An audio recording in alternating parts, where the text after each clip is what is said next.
Good morning, Living Water Community Church. This is Pastor Jesse coming to you with your weekly Friday update. And largely this week, we are going to be doing service the same we have in the past. As you know, over the last 2 weeks, we've been meeting physically. There have been extra stipulations that have been added if you have joined us for physical worship, which are when you come in the building, we will have a place for face masks. We will have hand sanitizer stations. You will be ushered to the seat and then be ushered out. Those things are going to remain the same, at least for this week. So largely, our physical worship will look the same this week as it has in previous weeks, with one exception. The exception being this week, we will be participating in a holy sacrament, which is communion. And I'm sure there are a lot of questions as far as how do we do communion well in the midst of this physical distancing regulations. Well, communion is going to look a bit different than we have done it in the past, because in the past, before COVID and the pandemic, we've used a method of intinction, whereby people come up front, they receive a blessing, they have a piece of bread, and they dip it into the juice. However, during this time, we want to limit the spread of transmission of any virus that's potentially out there. So what Gary and I have done is we have purchased a lot of individual self-serve basically shot glasses full of elements. So we have little cups about that big that are full of wine. We also have individual sized wafers that are individually wrapped. And how this is going to look is we will have a couple of elders that are stationed throughout the worship center with trays of elements. They will hand both the juice and the wafer to you, and they will give it to you from the top. I request that once you receive those elements, that you will grab them by the bottom to limit the spread of transmission. They will be wearing gloves, they will be wearing masks, so everything should be sanitary. So once again, though we are used to at Living Water going up front and dipping our bread in the juice, we are not going to be doing that this time. Please stay in your seat. The elements will be brought to you, at which point we will serve them to you, and then we will partake of the elements, being the juice and the bread, together. I know it looks a little bit different, but once again, we are doing this to eliminate the spread of transmission for any potential virus that's out there.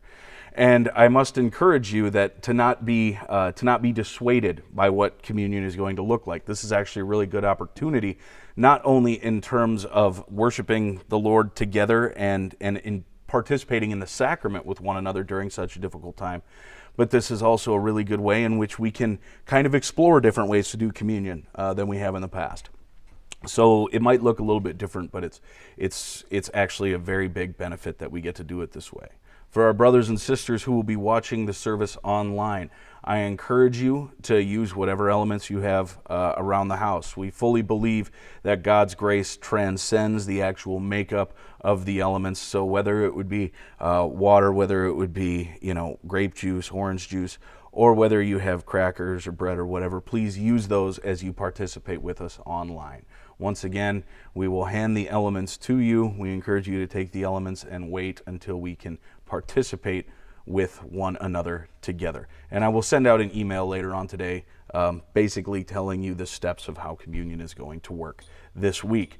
So that's the big change of Sunday worship this week, but largely it will generally remain the same. There have also been some questions that have been sent my way in regards to our mask policy, and I just want to kind of straighten those up and make our mask policy very, very clear. To put it bluntly, the question has been asked, do we have to wear masks? Are they mandatory for Sunday worship? Well, the fact is, no, they are not mandatory. You do not have to wear a mask when we worship on Sunday. We are not going to turn you away at the door if you decide to not wear a mask. So please come and join us even if you decide to not wear a mask. We do not want the mask to dissuade you from public worship. So no, they are not mandatory. That being said, we strongly encourage you to wear them. We cannot make you wear them, and we will not force you to wear them, but we strongly encourage you and ask to prayerfully consider wearing them, because as the CDC guidelines have shown, transmission is largely stopped when we wear masks. So you don't have to, but we ask and encourage you to do those and to wear them for Sunday worship. Aside from that, I think that, like I said, Sunday is going to remain the same. I just ask that as we go through Sunday and we go into Monday, you keep your leadership in prayer. For we as pastors, Gary and I, and the council will be meeting Monday, specifically Monday night, where we're going to be discussing what some of our guidelines are, whether they have to change or whether they don't.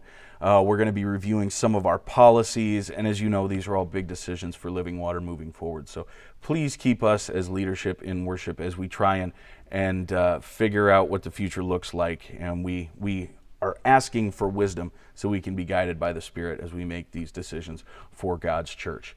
All that being said, once again, I understand that this is a difficult time. I understand that there's some confusion, and if you have any questions about anything, whether it be Mass or Communion or just the daily goings-on of the church, please reach out to either myself or Pastor Gary via email or text message.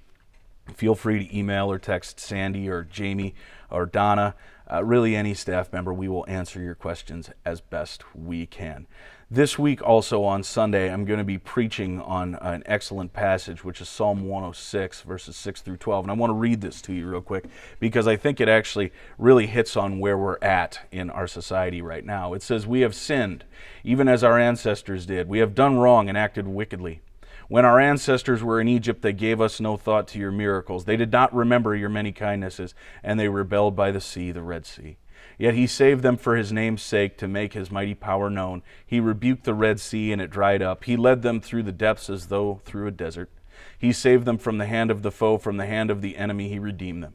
The waters covered their adversaries, not one of them survived. Then they believed his promises and sang his praises."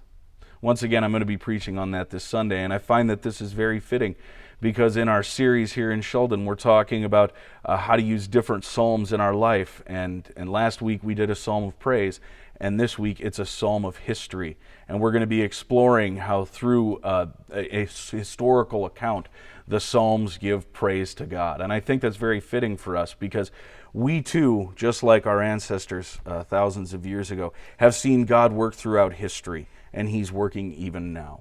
So as we look at this psalm, I encourage you to read it moving forward towards Sunday, and I encourage you to evaluate how the Lord has worked throughout history to bring glory to himself and how he's constantly redeeming and rescuing his people.